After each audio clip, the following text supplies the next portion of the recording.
stopping the bleeding after it starts. That's the gist of legislation being debated by state lawmakers to react to, not prevent, the next school shooting. We've reached the part of the Denver mayor's race where candidates who did not make the runoff are getting behind candidates who did. Well, listen, the ship has sailed on me. So here we are. Why Leslie Herod chose Mike Johnston over Kelly Brough. A candidate for Denver City Council drops out of the runoff. His reason needs explanation. We went to nationals, kicked butt there.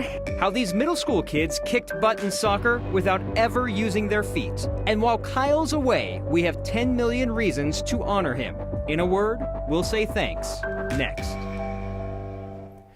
Lawmakers who oppose gun legislation have an idea to deal with school shootings. Better bandage kits.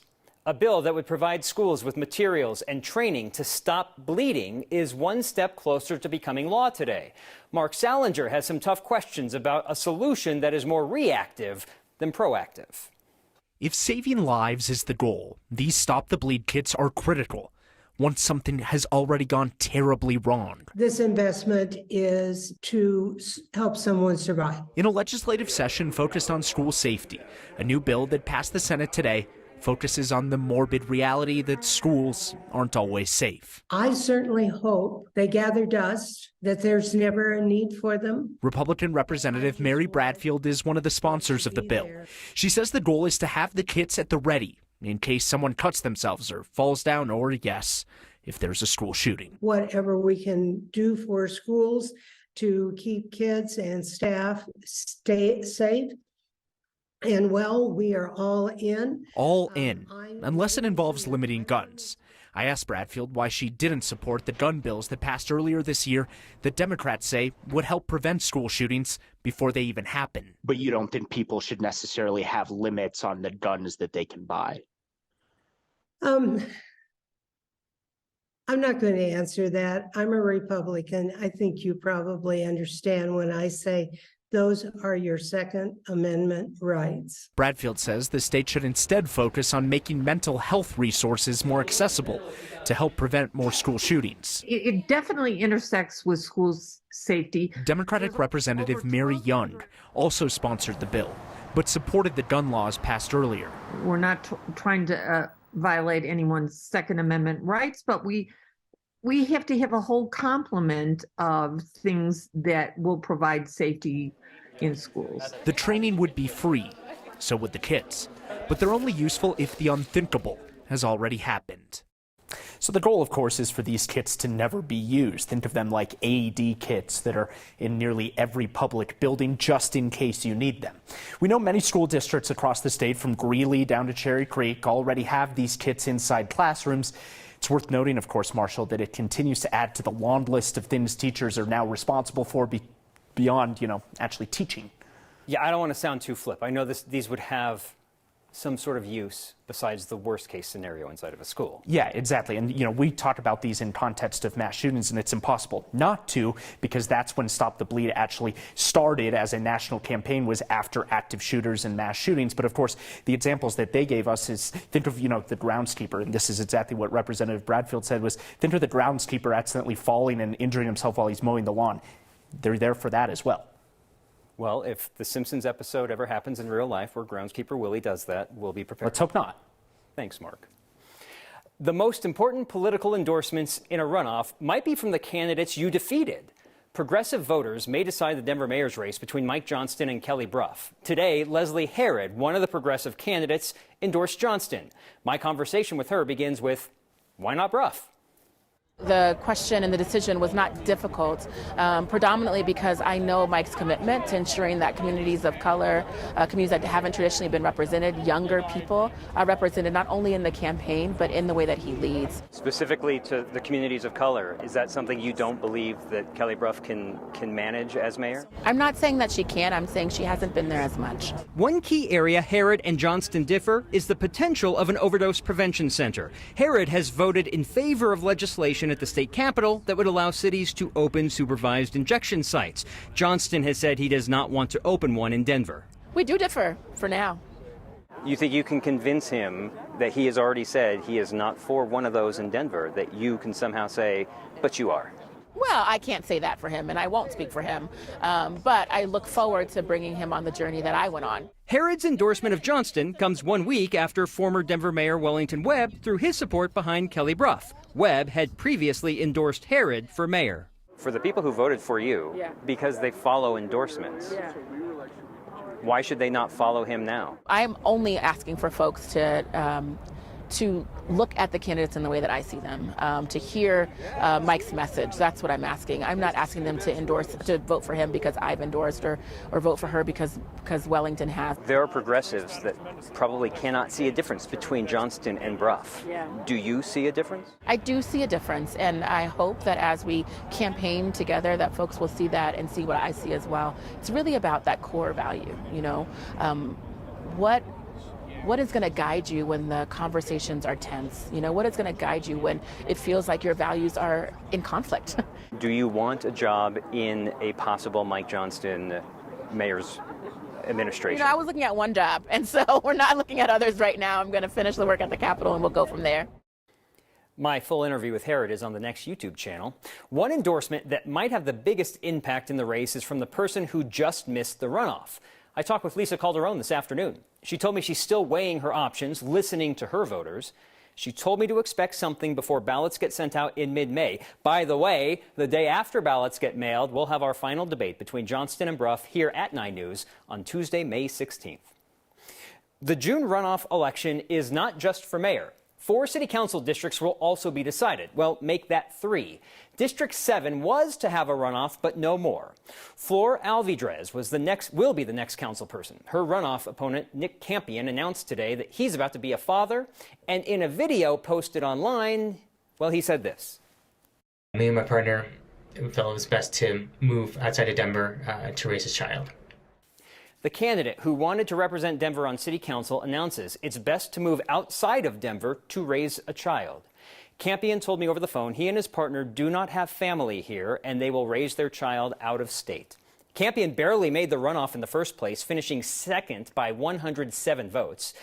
Alvidrez will win the seat in June. She had nearly almost 39% support in last month's election. She needed 50% plus 1 to avoid a runoff. It is too late to take Campion's name off the ballot, so any votes for him will simply not count.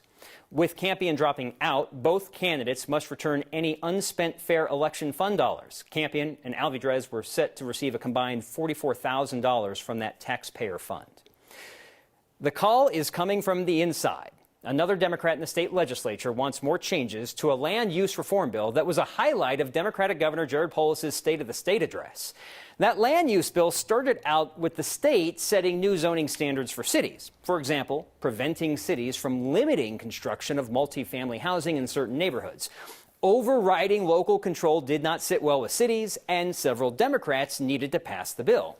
The bill has changed dramatically since it was introduced. Instead of allowing multifamily housing in all residential neighborhoods, big cities like Denver, Aurora, Boulder, and Colorado Springs would only need to do that in 30% of neighborhoods.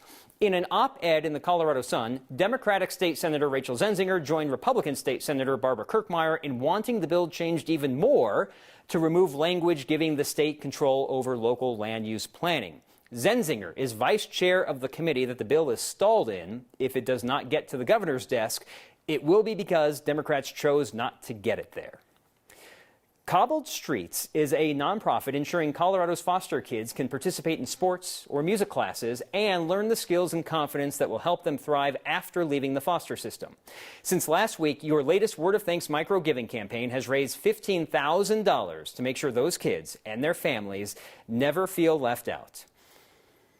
And because he's not here to stop me, I want you to know that Kyle was recognized for his work with Word of Thanks.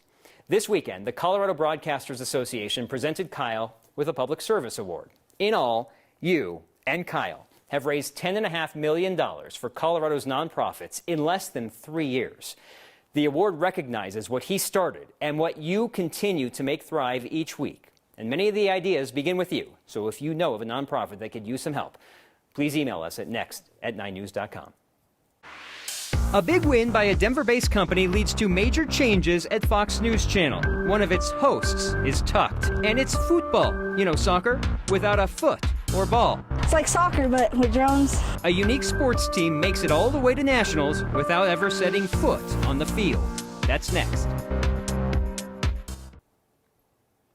This morning, Fox News Channel did something shocking. Well, you know what I mean. The network is parting ways with its most popular host, Tucker Carlson.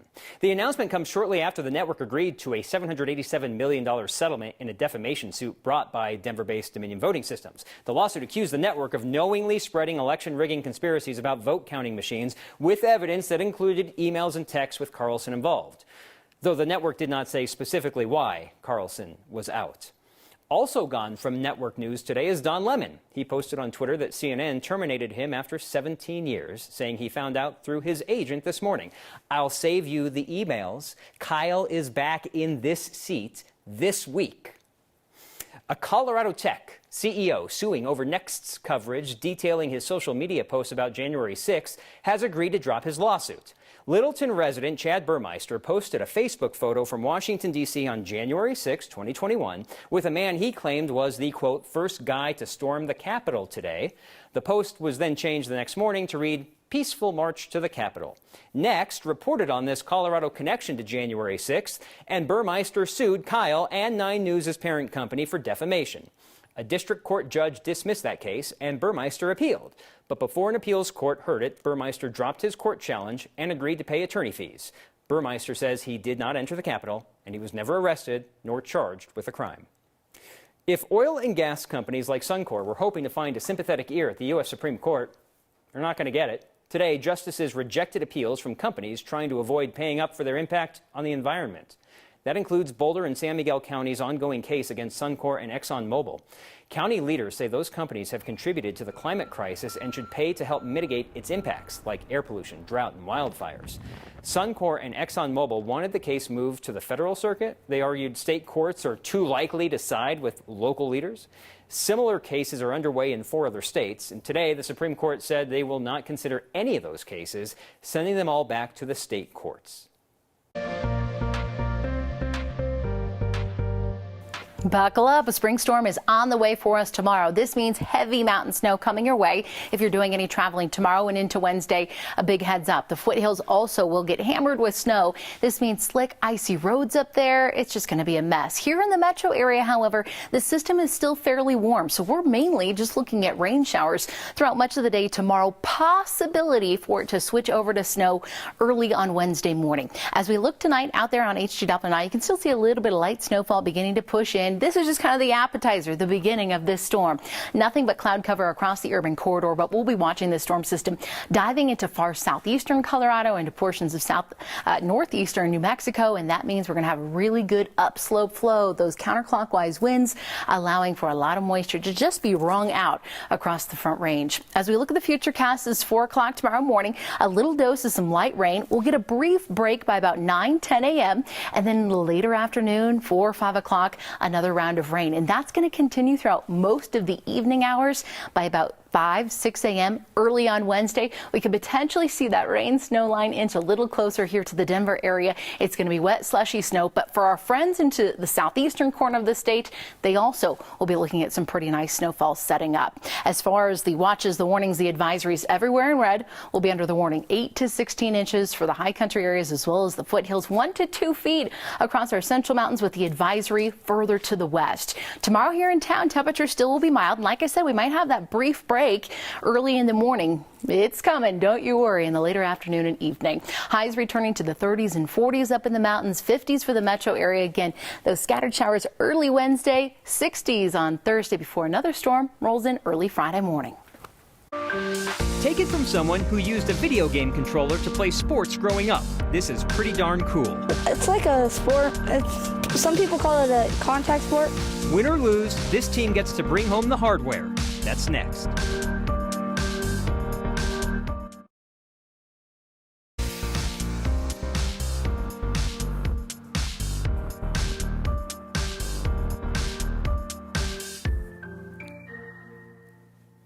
I know that tie. It's only the most popular sport in the world, but it took me into my 20s to come around on the game of soccer. Wait until you see the futuristic version. Westminster's Orchard Park Academy walked us, or rather flew us, through the rules of the game. Best way to describe drone soccer is think about soccer, but flying with drones. You're just trying to score as many points as you can in a 3-minute time frame. Hi, my name is Melissa Garcia, and I am the Orchard Park Academy drone soccer team coach. It's a 5-on-5 game, and the striker is the only one that is able to score goals. Hello, my name is Ruth. I'm in the 7th grade, and my nickname is Relish. I'm Elias Balch. I'm in 7th grade, and my nickname is Eli. My name is Daniel Vasquez. I'm in 8th grade, and my nickname is Thief. Have you ever thought of like Wimby from Harry Potter? It's like kind of like that, but with drones. We started this program back in August. The kids put these drones together from scratch. My name is Dominic Gomez. I'm in grade 7, and they call me Dom. My name is Joshua Martinez. I'm in 8th grade, and my nickname is Josh. My name is Becky Orozco. I'm in 8th grade, and I don't have a nickname. There's not many opportunities for girls in the flying industry, and the fact that I get to be one of the girls setting a path for future girls is just an amazing thing. We got invited to Utica, New York for the national tournament. We went to nationals, kicked butt there, 4th ranked nation, and we're the #1 ranked middle school team. And please know, people, these guys are middle school kids, and everybody else that we've been going and competing against are high school kids. You just need that teamwork so then your team doesn't fall apart and you're still all together intact. We bonded as a team, we laughed, had good times, ate together, messed around, good stuff. I'm so proud of them, to be on the map for #1 in the middle school. We're definitely making a name for ourselves here at Orchard Park Academy. Hey, next year we're coming back in nationals for that 1st place. Coach tells us the students started the drone team just 7 months ago. And we have to get Becky a nickname. It's probably going to be too quick for your feedback, which is coming up next. The latest episode of Nest doubles as a potential baby announcement. Everyone's favorite celebrity couple, the Boulder Ospreys, are doubling down on their real estate claim, literally. They've laid 2 more eggs. For anyone counting, that brings us up to 3 potential hatchlings. And that means they've one-upped a pair of Canada geese who tried to claim squatters' rights last month before the Ospreys came home. The geese only ever laid 1 egg before they and their egg were evicted. Now bird watchers are waiting for the new parents to start incubating. Your feedback tonight, 2 things. 1, on the Stop Bleeding bill. 2 of you write in to say that it's literally a Band-Aid for a bullet hole. But then Keith says, all the gun laws we have now on guns has not stopped one shooting to date that he can think of. I want to get to the feedback on word of thanks and the honor for Kyle, and it's also an honor for you. 2 of you wrote in, surely it's a true example of the good we can do when we join forces. Congrats to Kyle and all who donated. And then the no name from a text. Thank you for your contribution for so many who need our help. Fist bump to all involved in Next. Kyle will be back this week, and you can fist bump him later.